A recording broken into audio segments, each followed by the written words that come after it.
రెండవ miss world వేడుకలు తుది దశకు చేరుకున్నాయి. హైటెక్స్ లో జరిగే మిస్ వరల్డ్ గ్రాండ్ ఫినాలేకు రాష్ట్ర ప్రభుత్వం అన్ని ఏర్పాట్లు చేసిందని ప్రత్యేక ప్రధాన కార్యదర్శి జేఎస్ రంజన్ అన్నారు. మిస్ ఇంగ్లాండ్ మిల్లా మాగి చేసిన ఆరోపణలో నిజం లేదన్నారు. మిస్ వరల్డ్ ఈవెంట్కు స్పాన్సర్లు రాలేదనడం సరికాదని అన్నారు. 109 దేశాల నుండి ప్రతినిధులు ఈ కార్యక్రమంలో పాల్గొంటున్నారని అన్నారు. గ్రాండ్ ఫినాలేకు అత్యంత కట్టుదిట్టమైన భద్రత కల్పిస్తున్నామని అంటున్న జేఎస్ రంజన్తో మా ప్రతినిధి రాజు ఫేస్ టు ఫేస్. రాష్ట్ర ప్రభుత్వం 72వ మిస్ వరల్డ్ వేడుకలను అత్యంత ప్రతిష్టాత్మకంగా తీసుకొని నిర్వహిస్తూ ఉంది. సో చివరి ఘట్టానికి మిస్ వరల్డ్ వేడుకలు చేరుకున్నాయి. గ్రాండ్ ఫినాలేకు రాష్ట్ర ప్రభుత్వం పెద్ద ఎత్తున ఏర్పాట్లు కూడా చేస్తూ ఉంది. ఈ ఏర్పాట్లకు సంబంధించి ఏర్పాట్లు ఏ విధంగా కొనసాగుతున్నాయి, దీనికి సంబంధించి మరిన్ని వివరాలు మాట్లాడేందుకు government special chief secretary Jayesh Ranjan గారు మనతో ఉన్నారు. ఆయనతో మాట్లాడి మరిన్ని వివరాలు తెలుసుకుందాం.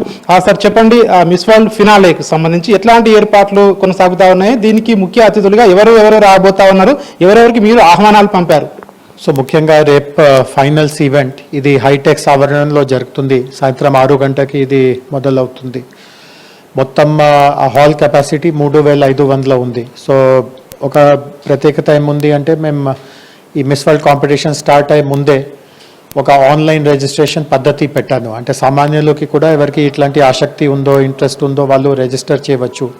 సో మొదటి రోజు నుంచి ఓపెనింగ్ సెరెమనీ నుంచి తదుపరి జరిగే ఈవెంట్స్లో కూడా ఎక్కడైనా పబ్లిక్కి అనుమతి ఉండిందో ఆ లిస్ట్ నుంచి మేము కొంతమందికి ఇన్విటేషన్స్ పంపించాము. వాళ్ళు కూడా చాలామంది వచ్చి మంచిగా ఎంజాయ్ చేశారు. రేపు ఫైనల్స్కి కూడా ఆ లిస్ట్లో 1000 మందిని ఆహ్వానిస్తున్నాము. సో 3500 సీటింగ్ కెపాసిటీ ఉన్న హాల్లో 1000 మంది ఒక కామన్ పర్సన్స్ ఉంటారు. తర్వాత మిస్ వరల్డ్లో కూడా ఒక అన్వాయితీ ఏముంది అంటే ఈ 109 మంది పార్టిసిపెంట్స్ ఉంటారు. వాళ్ళ ఫ్యామిలీ మెంబర్స్ అండ్ ఫ్రెండ్స్ని కూడా వాళ్ళు పిలుస్తారు. ఎందుకంటే రేపు ఎవరు మిస్ వరల్డ్ అవుతారు ముందుగా ఎవరు చెప్పలేరు కాబట్టి. బట్ ఇది చాలా ఒక ముఖ్యమైన అంశం వాళ్ళ జీవితానికి ఉంటుంది. ఒక సమయంలో వాళ్ళని మిస్ వరల్డ్గా గుర్తించడం, సో ఆ ఆనందాన్ని వాళ్ళ ఫ్యామిలీ మెంబర్స్ వాళ్ళ ఫ్రెండ్స్ సమక్షంలో పంచుకోవాలి. సో అందరు ఫ్యామిలీ మెంబర్స్ని వాళ్ళు పిలుస్తారు. 3-3.5 గంటలు అక్కడ స్పెండ్ చేశాక చాలా ఒక హ్యాపీనెస్తో ఒక మంచి కార్యక్రమంలో ఇట్లా నేరుగా ప్రేక్షకుడుగా ఉన్నాము ఆ ఒక సాటిస్ఫాక్షన్తో అందరూ వెళ్ళాలి. దానికి తగిన అరేంజ్మెంట్స్ అన్నీ జరుగుతున్నాయి. ఎస్ సార్, ఒకటి చెప్పండి సార్, మిస్ ఇంగ్లాండ్ మిల్లా మ్యాగీ కొన్ని ఆరోపణలు చేయడం జరిగింది రాష్ట్ర ప్రభుత్వంపై, ముఖ్యంగా ఈ యొక్క ఈవెంట్ నిర్వహణపై. సో దీనికి సంబంధించి యూకే పత్రిక కూడా ది సన్ రాయడం జరిగింది, పెద్ద ఎత్తున వార్తలు కూడా రాసింది. సో దీనికి రాష్ట్ర ప్రభుత్వం ఎట్లాంటి చర్యలు తీసుకుంది మిల్లా మ్యాగీపై? ఆరోపణలు బయటికి రాగానే నేను వివరంగా స్వయంగా దీని మీద నేనే ఎంక్వైరీ చేశాను. అండ్ నేను చేసిన ఎంక్వైరీలో ఏది కూడా ఒక చిన్న ఆధారం కూడా ఆమె చెప్పిన దాన్ని రుజువు చేస్తున్నట్టుగా రాలేదు. సో రాష్ట్ర ప్రభుత్వం దృష్టిలో ఈ మ్యాటర్ అక్కడితో క్లోజ్ అయిపోయింది. కానీ మిస్ వరల్డ్ ఆర్గనైజర్స్ ఆమె యూకేలో ఉంటుంది. సో లండన్లో ఒక కోర్టులో ఆమె మీద ఒక కేసు కూడా వేసి ఉన్నారు. అండ్ తదుపరి ఆ కోర్ట్ హియరింగ్ ప్రకారం, ఆ కోర్ట్ నిర్ణయం ప్రకారం తదుపరి విషయాలు ఉంటుంది. అండ్ సార్ స్పాన్సర్స్ కూడా యాజ్ గవర్నమెంట్ ఎక్స్పెక్టెడ్ కూడా రాలేదని చెప్పేసి కూడా అంటా ఉన్నారు. సో ఎంతవరకు నిజం, ఇందులో ఎంతవరకు వాస్తవం ఉంది, స్పాన్సర్షిప్ రాలేదు అని చెప్పేసి? చాలామంది స్పాన్సర్స్ వచ్చారు. 10 కంటే ఎక్కువ కంపెనీస్ దీన్ని స్పాన్సర్గా చేస్తూ ఉంది. సో స్పాన్సర్షిప్ కానీ నిధులు కేటాయించడంలో కానీ ఎక్కడైనా ఏం సమస్య లేదు. అంత సజావుగా సాఫీగా ఎట్లా ఎక్స్పెక్టేషన్ ఉండింది దాంట్లో ఒక చిన్నది కూడా తగ్గించుకోకుండా అదే స్థాయిలో ఈవెంట్స్ జరుగుతూ వచ్చాయి. సార్ ఫైనల్గా చెప్పండి, రేపు ఎన్ని గంటలకు ప్రోగ్రామ్ స్టార్ట్ కాబోతా ఉంది? సో ఎప్పుడు ఫైనల్ విజేతను అనౌన్స్ చేయబోతా ఉన్నారు? సో దానికి సంబంధించి సో ఫైనల్స్ ఇది లైవ్ టెలికాస్ట్ ఈవెంట్ కాబట్టి ఎగ్జాక్ట్ టైంకి స్టార్ట్ అవుతుంది, టైంకి ఎండ్ అవుతుంది. దాంట్లో ఇట్లా ఏదో ఆలస్యం జరిగే ఏం స్కోప్ లేదు. ఎగ్జాక్ట్ 6 గంటకి లైవ్ టెలికాస్ట్ మొదలవుతుంది. 9 వరకు రకరకాలుగా కాంపిటీషన్స్ ఉంటాయి. అండ్ ఒక 10 నిమిషాలు రిజల్ట్ ప్రకటించడంలో జరుగుతుంది. అప్రాక్సిమేట్లీ 9:15కి కొత్త మిస్ వరల్డ్ ఎవరు అనే స్టేజ్ దగ్గర నుంచి వెల్లడించడం జరుగుతుంది. సో ఇది ప్రభుత్వ special chief secretary Jayesh Ranjan చెప్తా ఉన్నారు. మిస్ వరల్డ్ 72 మిస్ వరల్డ్ ఫినాలేకి సంబంధించి ఏర్పాట్లు పూర్తి స్థాయిలో చేశాము. దీనికి సంబంధించి రాష్ట్ర ప్రభుత్వం అన్ని విధాలుగా కూడా ఏర్పాట్లను చేసింది అని చెప్పి కూడా చెప్తున్న పరిస్థితి కనిపిస్తూ ఉంది. రేపు అనుకున్న షెడ్యూల్ ప్రకారమే కూడా ప్రోగ్రామ్స్ అన్ని కూడా జరుగుతాయని చెప్తున్న పరిస్థితి మనకు కనిపిస్తూ ఉంది. కెమెరా పర్సన్ వరుణ్తో రాజు న్యూస్, సెక్రటేరియట్ నుండి. కంటోన్మెంట్ నియోజకవర్గం ఓల్డ్ మారేడ్పల్లి డబుల్ బెడ్రూమ్ ఇళ్ల కేటాయింపు అంశం మరోసారి వివాదానికి దారితీసింది. మారేడ్పల్లి తహసీల్దారు భీమయ్య గౌడ్ 148 మంది లబ్ధిదారులతో 2వ జాబితాను విడుదల చేస్తూ ఎలాంటి అభ్యంతరాలున్నా తన దృష్టికి తీసుకురావాలని సూచించారు. అయితే జాబితాలో 50% పేర్లు మారిపోయాయని, తమ పేర్లు అందులో లేవని అర్హులైన లబ్ధిదారులు కార్పొరేటర్ కొందం దీపిక ఆధ్వర్యంలో ఎంపీ ఈటెల, హైదరాబాద్ కలెక్టర్ అనుదీప్ దురిశెట్టికి ఫిర్యాదు చేశారు. ఈ సందర్భంగా ఈటెల మాట్లాడుతూ అసలైన అర్హులను గుర్తించి వారికే కేటాయించాలని కలెక్టర్కు సూచించారు. అలా కాకుండా రాజకీయ పైరవీలకు లొంగి అనర్హులకు కేటాయిస్తే కలెక్టర్ కార్యాలయంతో పాటు ప్రభుత్వ కార్యాలయాలను ముట్టడించే పరిస్థితులు వస్తాయని హెచ్చరించారు. ఇక్కడ నూండా డివిజన్ పరిధిలో ఏ డబుల్ బెడ్రూమ్లకు నిర్మించారు, ఎన్నో సంవత్సరాల క్రితం డబుల్ బెడ్రూమ్ నిర్మించారు. వాస్తవంగా ఆనాడు బస్తీలుగా 40 ఏళ్ల క్రితం, 50 ఏళ్ల క్రితం, 60 ఏళ్ల క్రితం పాపం 30 గజాలు, 50 గజాలు, 60 గజాలు ఎవరైతే గుడిసెలు వేసుకొని రేకుల షెడ్ వేసుకొని జీవిస్తుందో వాళ్ళకి సికింద్రాబాద్ గింత గుండెకాయ లాంటి పట్టణంలో ఇలాంటి గుడిసెలు ఎందుకు, దీన్ని మంచి బ్రహ్మాండమైన అపార్ట్మెంట్ నిర్మిస్తామని చెప్పి నిర్మాణం అయితే చేసింది. పాపం పెద్ద హృదయం చేసుకొని 70 గజాలు ఉన్న వాళ్ళు ఇచ్చిండ్రు, 30 గజాలు ఉన్న వాళ్ళు ఇచ్చిండ్రు, భూమి ఇచ్చిన తర్వాత ఇల్లు కట్టి. కానీ కట్టిన తర్వాత ప్రభుత్వం దృష్టి పెట్టి నిజంగా ఎవరైతే ఆనాడు కోల్పోయిందో ఈ భూములు, ఎవరైతే ఎలిజిబిలిటీ ఉందో, ఎవరికైతే ఇవ్వాలో ఇవ్వడంలో విఫలం చెందింది. విఫలం చెందితే ఇన్ని సంవత్సరాలుగా ఇవి ఇప్పటికీ ఖాళీ ఉంటున్నాయి. నిన్న కలెక్టర్ గారికి, లోకల్ కార్పొరేటర్ గారిని నేను రిప్రజెంట్ చేశాను. అయ్యా, ఎవరెవరైతే నిజంగా భూములు కోల్పోయిండ్రో, ఎవరెవరికైతే ఎలిజిబిలిటీ ఉందో వాళ్ళకు మాత్రమే ఇవ్వాలి. పైరవీకారులకు గనక మీరు ఆస్కారం ఇస్తే రేపు కలెక్టరేట్ ముట్టడి జరిగే ఆస్కారం ఉన్నది. రేపు దీని మీద పెద్ద దుమ్ము రేపే ఆస్కారం ఉంది. దృష్టి పెట్టమని చెప్పుకోండి. హైదరాబాద్లోని తాజ్ డెక్కన్ పీఎం జన్వన్ ధరితి అభా జనజాతీయ గ్రామీణ ఉత్కర్ష్ అభియాన్పై సౌత్ ఈస్ట్ రాష్ట్రాల వర్క్ షాప్ నిర్వహించారు. ఈ కార్యక్రమానికి మంత్రి సీతక్క హాజరయ్యారు. ఛత్తీస్గఢ్, ఒడిశా, జార్ఖండ్, పశ్చిమ బెంగాల్, తెలంగాణ రాష్ట్రాల గిరిజన సంక్షేమ శాఖల ఉన్నతాధికారులు పాల్గొన్నారు. ఆదివాసీ గిరిజన ప్రాంతాల అభివృద్ధిలో ఎదురవుతున్న సవాళ్లు, పరిష్కార మార్గాలు, శాఖల సమన్వయం తదితర అంశాలపై చర్చించారు.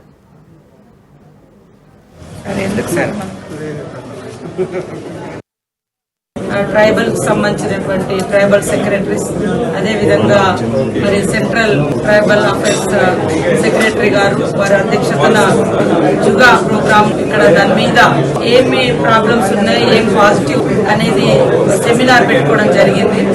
సో దీంట్లో ఈరోజు జార్ఖండ్, ఛత్తీస్గఢ్, తెలంగాణ, వెస్ట్ బెంగాల్, ఒరిస్సా ఈ 5 స్టేట్స్ పార్టిసిపేట్ చేయడం, ఆల్ స్టేట్స్ ట్రైబల్ సెక్రటరీస్, అదేవిధంగా సెంట్రల్ ట్రైబల్ అఫైర్స్ సెక్రటరీ గారు కూడా పార్టిసిపేట్ చేయడం చాలా సంతోషము.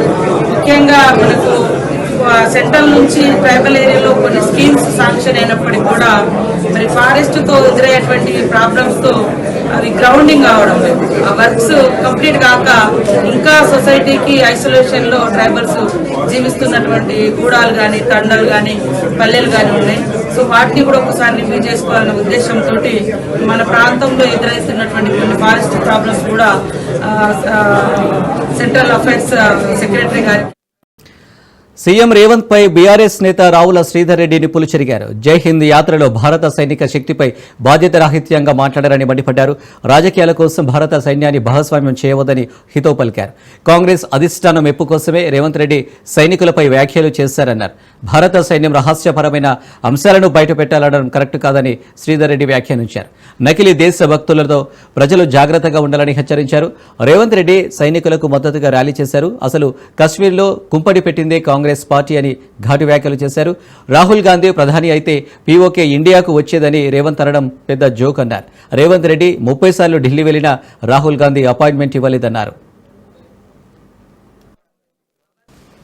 ఇక రాహుల్ గాంధీ మెప్పు కోసం రేవంత్ రెడ్డి సైనికులపై మాట్లాడారు. భారత ఆర్మీ శక్తి సామర్థ్యాలను రేవంత్ రెడ్డి శంకిస్తున్నారన్నారు. కాంగ్రెస్ పార్టీ దేశం మీదకి ఇలాంటి నాయకులను వదులుతుందో ప్రజలు గమనించాలన్నారు. కాంగ్రెస్, బీజేపీ సైనికుల త్యాగాలను అవమానించడం సరికాదన్నారు. సైనిక దళాలకు యావత్ దేశం అండగా ఉండాలన్నారు. తెలంగాణను కేసీఆర్ అన్ని రంగాల్లో అభివృద్ధి చేశారన్నారు. కాంగ్రెస్ పాలన చూసి కేసీఆర్ సీఎం కావాలనుకుంటున్నారన్నారు. బీఆర్ఎస్ తెలంగాణలో శక్తి ఉందని, బీజేపీలో బీఆర్ఎస్ విలీనం కాదు, విలీనమయ్యే అవసరం బీఆర్ఎస్కు లేదన్నారు.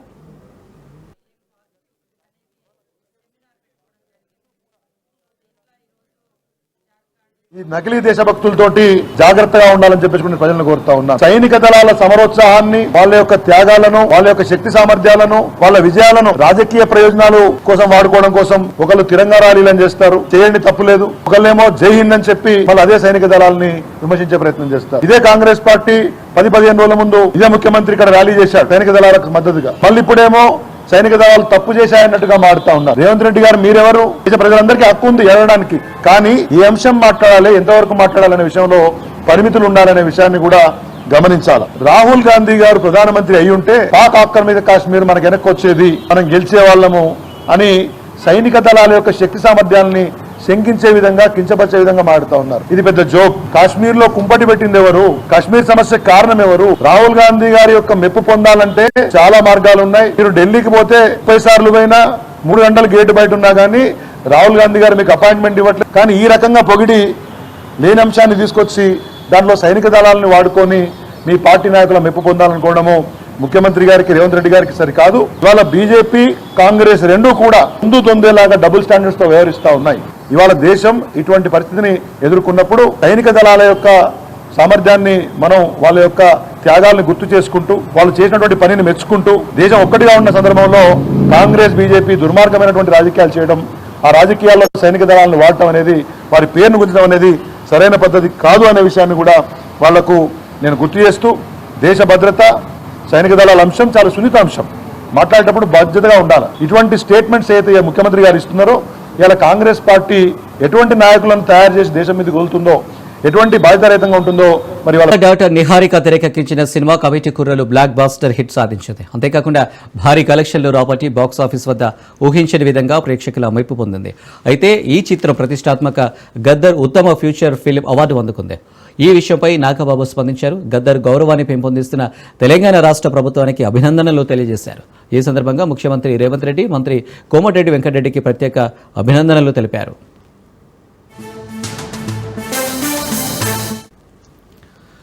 తాను తొలిసారిగా నిర్మించిన రుద్రవీణ సినిమాకు జాతీయ సమైక్యతపై ఉత్తమ చలనచిత్రంగా నర్గిస్ దత్ అవార్డు లభించడం, అదే కోవలో ఇప్పుడు తమ కూతురు నిహారిక నిర్మించిన తొలి చిత్రం కమిటీ కుర్రలు జాతీయ సమైక్యత, మత సామరస్యం, అణగారిన వర్గాల సామాజిక అభివృద్ధిపై తీసిన ఉత్తమ ఫ్యూచర్ ఫిల్మ్ అవార్డు అందుకోవడం సారూప్యమైన యాదృచ్ఛిక సంఘటన. అవార్డులు అందుకున్న నిర్మాత నిహారిక, దర్శకుడు యదువంశీ, ఇతర నటీనటులకు, సాంకేతిక నిపుణులకు పేరు పేరున ప్రత్యేక అభినందనలు అని తీసుకొచ్చారు.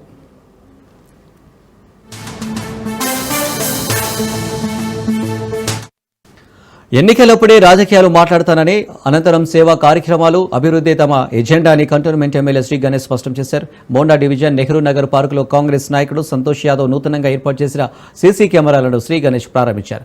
అభివృద్ధి విషయంలో రాజకీయాలకు తావివ్వనని, కంటోన్మెంట్ సమగ్రాభివృద్ధి తమ లక్ష్యమన్నారు. తనను అనుసరించే వారు కూడా కేవలం ప్రజాసేవకే ప్రాముఖ్యతనిస్తారని పేర్కొన్నారు. నియోజకవర్గ తాగునీటి సమస్య శాశ్వత పరిష్కారం కోసం నిధులు విడుదల చేయించి రిజర్వాయర్ల నిర్మాణానికి కృషి చేస్తున్నట్లు వెల్లడించారు.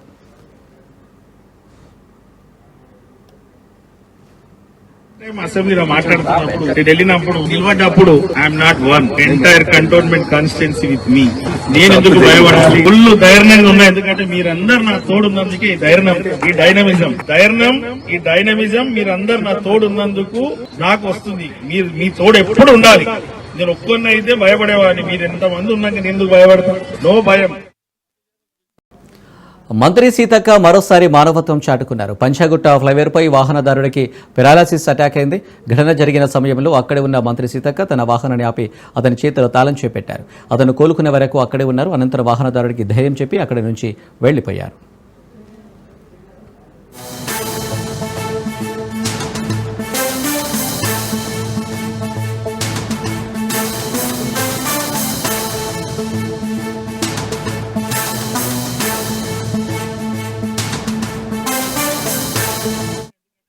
పల్లియా మాన్సూన్ ఎమర్జెన్సీ టీమ్స్ టెండర్లపై విమర్శలు వెలువెత్తుతున్నాయి. ఒక కంపెనీకి లబ్ధి జరిగేలా కొత్త రూల్ మార్చారని ఆరోపణలు వస్తున్నాయి. వేరే కంపెనీలు టెండర్లలో పాల్గొనకుండా అధికారులు స్కెచ్ వేశారని పలువురు అభిప్రాయం వ్యక్తం చేస్తున్నారు.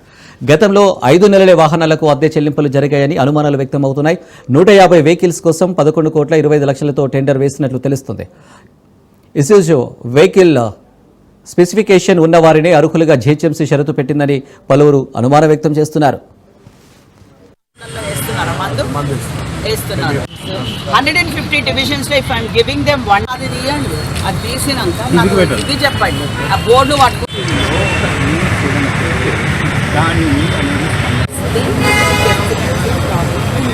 అయితే బికాస్ మేజర్ జంక్షన్స్ ఎక్కడైతే ట్రాఫిక్ చాలా ఫ్లో ఉందో let us think about survey చేపిస్తున్నా ఇక్కడ ఎవరిది అని కుల్లాగా తెలిసిపోతుంది. తెలంగాణ రాష్ట్ర ఏర్పాటు కోసం తుది శ్వాస వరకు శ్రమించిన మాజీ మంత్రి కొండా లక్ష్మణ్ బాపూజీని తెలంగాణ రాష్ట్ర జాతిపితగా ప్రకటించాలని కొండా లక్ష్మణ్ బాపూజీ ఫెడరేషన్ విజ్ఞప్తి చేసింది. రాష్ట్ర ఉద్యమానికి మొదటి మెట్టు కొండా లక్ష్మణ్ బాపూజీ జలదృశ్యంలో ప్రారంభమైందని గుర్తు చేశారు. 5 పర్యాయాలు శాసనసభ్యునిగా, డిప్యూటీ స్పీకర్గా, మంత్రిగా విశేష సేవలు అందించిన లక్ష్మణ్ బాపూజీ యావత్ తెలంగాణ సమాజానికి ఆదర్శప్రాయుడన్నారు. రాష్ట్ర ఏర్పాటు కోసం తృణప్రాయంగా వదిలేసిన లక్ష్మణ్ బాపూజీ 90 ఏళ్ల వయసులో దేశ రాజధానిలో రాష్ట్ర సాధనకై నిరసన తెలిపారన్నారు. అలాంటి మహోన్నత వ్యక్తిని తెలంగాణ జాతిపితగా ప్రకటించడం సముచితమన్నారు. బాపూజీ త్యాగాలను గుర్తు చేసుకునేందుకు రాష్ట్ర ఏర్పాటు రోజైన జూన్ 2న రాష్ట్ర సంఘ ప్రత్యేక కార్యక్రమాలు నిర్వహిస్తున్నట్లు ప్రకటించారు.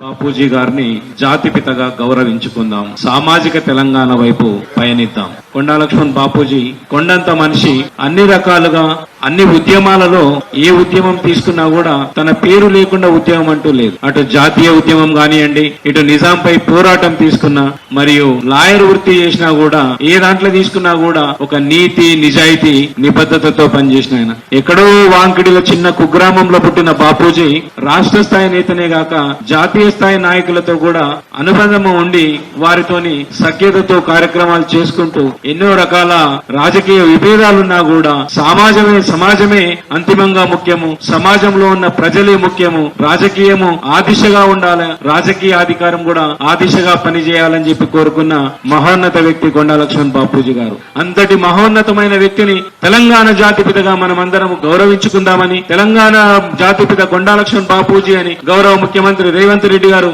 2-3 సందర్భాల్లో ప్రస్తుతించినందుకు వారికి ఈ వేదిక ద్వారా వారికి కృతజ్ఞతలు. Konda Laxman. Telangana chess academy, IQ chess academy నిర్వహించిన చెస్ టోర్నమెంట్స్లో ఏకాగ్ర చెస్ అకాడమీ క్రీడాకారులు సత్తచాటి ఛాంపియన్స్గా నిలిచారని academy chief coach Chaitanya Suresh తెలిపారు. తెలంగాణ చెస్ అకాడమీ నిర్వహించిన టోర్నమెంట్లో అండర్-9 గర్ల్స్ విభాగంలో అన్య రంగినేని ఛాంపియన్గా నిలవగా, యంగెస్ట్ ప్లేయర్గా షానా, అండర్-13 బాయ్స్లో చరణ్ అశ్విన్ ఛాంపియన్గా నిలిచాడన్నారు. అకాడమీలో CEO Sandeep Naidu, chief coach చైతన్యల శిక్షణ, ఎత్తుకు పై ఎత్తులను ఎలా వేయాలి, మైండ్ గేమ్ ఎలా ఆడాలని పలు అంశాలపై తీసుకున్న శ్రద్ధతో ఛాంపియన్గా నిలిచామని, గ్రాండ్ మాస్టర్స్ అవడమే తమ లక్ష్యమని విజేతలు పేర్కొన్నారు. వరల్డ్ నెంబర్ 2గా మా అకాడమీ విద్యార్థిని నిలిచిందని, రాష్ట్ర, జాతీయ, అంతర్జాతీయ స్థాయిలో మా అకాడమీ క్రీడాకారులు ఛాంపియన్స్గా నిలవడం సంతోషంగా ఉందని చీఫ్ కోచ్ చైతన్య తెలిపారు. రీసెంట్ గా స్టేట్ చెస్ ఛాంపియన్షిప్ లో అండర్-9 లో ఆన్య రంగనేని గర్ల్స్ లో ఫస్ట్ ప్లేస్ గెలుచుకుంది. అండ్ అలాగే చరత్ అశ్విన్ అండర్-17 ఓపెన్ టోర్నమెంట్ లో ఫస్ట్ ప్లేస్ గెలుచుకున్నాడు. 5 out of 5 కొట్టి తన ఛాంపియన్షిప్ గెలుచుకున్నాడు. అండ్ శ్వానా చిన్న పాప she's youngest participated for the first time. So మనం already we are keep on proving our results and ఇక ముందు కూడా we are going to prove more good results for sure. ఇది హైదరాబాద్ లోనే జరిగిందండి. This was state championship. Telangana chess academy వాళ్ళు conduct చేశారు. It was like state championship. Maybe like around 50 to 60 players are all participate. Further గా like already మన దగ్గర professional పిల్లలు వీళ్ళందరి దగ్గర going to participate in Croatia tournaments and also Switzerland. We have few tournaments in Belgrade. They're going to play those tournaments. మొన్న recent గా మనం గెలిచిన దాంట్లో ఒక పాప వరల్డ్ నెంబర్ 2 అచీవ్ చేసింది. 2.5 years లో she achieved world number 2. She is very rare all over the world. And అమ్మాయికి మాస్టరీ టైటిల్ వచ్చింది అండ్ 2004 రేటింగ్ అచీవ్ అయింది. అదేంటంటే విత్ ఇన్ షార్ట్స్ టర్మ్ లో 2004 దాకా వెళ్ళడం అనేది it's very tough target actually. వీళ్ళ ట్రైనింగ్ అంతా కూడా పిల్లలందరికీ కూడా కస్టమైజ్డ్ ఉంటుందండి. లెట్స్ సే ఇప్పుడు మీరు స్కూల్కి వెళ్ళారనుకోండి, మొత్తం అందరికి గ్రూప్ సెషన్ లాగా నడుస్తుంది. సో అలా కాకుండా వీళ్ళకి ఏంటంటే ఒక్కొక్కరికి ఇండివిజువల్ కిట్ కి వాళ్ళ కస్టమైజ్డ్ మేడ్ లాగా వాళ్ళకి ఉద్దేశంలో పెట్టుకుని వాళ్ళు ఎంత స్పీడ్ గా వెళ్తున్నారు, వాళ్ళకి ఎంత స్పీడ్ గా మేము సపోర్ట్ చేయాలి, దాన్ని బట్టి మేము సపోర్ట్ చేస్తామంటే we have very strong pattern of coaches. Everyone, నా పేరు ఆన్య రంగినేని. నాకు చెస్ అంటే చాలా ఇష్టం. నేను రీసెంట్ గా టోర్నమెంట్ స్టేట్ చెస్ ఛాంపియన్షిప్ ఆడితే నేను అండర్-9 గర్ల్స్ లో ఫస్ట్ ప్లేస్ గెలిచాను. నా ఏం ఏంటిదంటే నాకు ఉమెన్ గ్రాండ్ మాస్టర్ అయి చెస్ వరల్డ్ ఛాంపియన్ అవ్వాలని కోరుకుంటున్నాను. నేను ఇంట్లో కూడా చాలా సార్లు చెస్ ఆడతా డాడీతోని అందరితోని. నా కోచెస్ అందరు గైడ్ చేస్తారు నన్ను మంచిగా అండ్ నన్ను గైడ్ చేసి నన్ను బిలీవ్ చేయమంటారు. Believe in my self. They make me believe in my self. I also thank my parents. They cheer me on. They take me to tournaments. You are always there for me. And I also want to give a big thank you to Ekagra Chess Academy for all the support and training. Like the tournament was tough, but I enjoyed every game and learned a lot. Shadnagar పోలీసులు భారీగా గంజాయి స్వాధీనం చేసుకున్నారు. వంట మనిషిగా పనిచేస్తున్న వికాస్ సాహు రాజస్థాన్ నుంచి తీసుకొచ్చి రాయికల్ టోల్ ప్లాజా వద్ద అమ్ముతుండగా డ్రగ్స్ సీజ్ చేస్తామని సైబరాబాద్ సిపి అవినాష్ మహంతి అన్నారు. పట్టుబడ్డ డ్రగ్స్ 3.5 కోట్లకు పైగా ఉంటుందన్నారు. సాహు ఆయన సోదరుడు ఇద్దరు కలిసి వ్యాపారం చేస్తున్నట్లు ప్రకటించారు. దాబాకు వచ్చే కస్టమర్లకు మాత్రమే అమ్ముతున్నట్లు నిందితులు ప్రకటించారు. తోటి శంషాబాద్ టీమ్ అండ్ షాద్నగర్ కలిసి మన రాయకల్ టోల్ ప్లాజా దాటి కొంచెం ముందు ఒక దాబా ఉంది. మంచి ఇన్ఫర్మేషన్ కొన్ని రోజుల నుంచి దాని మీద వాచ్ చేస్తూ ఒక మంచి సీజర్ ఆఫ్ నార్కోటిక్స్ చేశారు. ఆ గాంజా వదిలేసి మిగతా అన్ని pertain to opium family narcotics 632 grams opium ఉంది. ఒక 1.5 kgs హెరోయిన్ మిక్స్ అయి ఉంది. పాపీ స్ట్రా పౌడర్ తో మిక్స్ అయి ఉంది హెరోయిన్. 2.8 kg పాపీ స్ట్రా దొరికింది. ఇంకా క్యాష్, వేయింగ్ మెషిన్, ఫోన్స్ అవన్నీ సీజ్ చేశారు. అక్కడ ఒక కుక్ గా పనిచేసే మనిషి రాజస్థాన్ నుంచి ఇవి తెచ్చి వాళ్ళకి తెలిసిన కస్టమర్స్ కే అమ్ముతున్నాడు. కొందరు అసోసియేట్స్ ఉన్నారు who are helping him bring it from Rajasthan and all trace out and దాని మీద కూడా వర్క్ నడుస్తుంది. రఫ్లీ ఇది ఒక 3.05 crores 3 crores 5 lakhs వరకు సీజ్ అయిన నార్కోటిక్స్. ఫర్దర్ దీని మీద వర్క్ చేస్తున్నారు. ఇంకా ఏం లింకేజెస్ ఉంటే దాని మీద both SOT and Shadnagar are further investigating.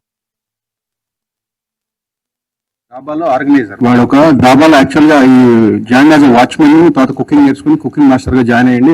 Stabilise దారు కాబట్టి అక్కడ రెగ్యులర్ కస్టమర్స్ ఉండటం వల్ల అది కూడా వాళ్ళు స్పెసిఫిక్ నోన్ పీపుల్ వాళ్ళకి అమ్ముతా ఉన్నాడు. ఈ సోర్స్ వచ్చేసి వాడు మధ్యప్రదేశ్ నుంచి ఒక పర్సన్ సప్లై చేస్తాం జరిగింది. అతని ద్వారా తీసుకుని ఇక్కడికి రెగ్యులర్ నుంచి కస్టమర్ కి ఇతను ట్రాన్స్లేట్ చేస్తాం. హోటల్ కి వచ్చే వాళ్ళే, జనరల్ హోటల్ కి వచ్చే వాళ్ళే. ఇతని పైన మనం ప్రీవియస్ హిస్టరీ చెక్ చేస్తే కూడా 2022 లో కూడా ఇతని పైన జడ్చర్లలో కేసు ఉంది. ఇతని పైన ఎవరైతే పాజిటివ్ ఉన్నాడో వీళ్ళ కజిన్ బ్రదర్ పైన 2022 లో కూడా ఒక డ్రై గాంజా అమ్ముతా ఉంటే పట్టుకోవడం జరిగింది. వాళ్ళు రిమాండ్ నుంచి వచ్చి మళ్ళీ they are continuing the same work.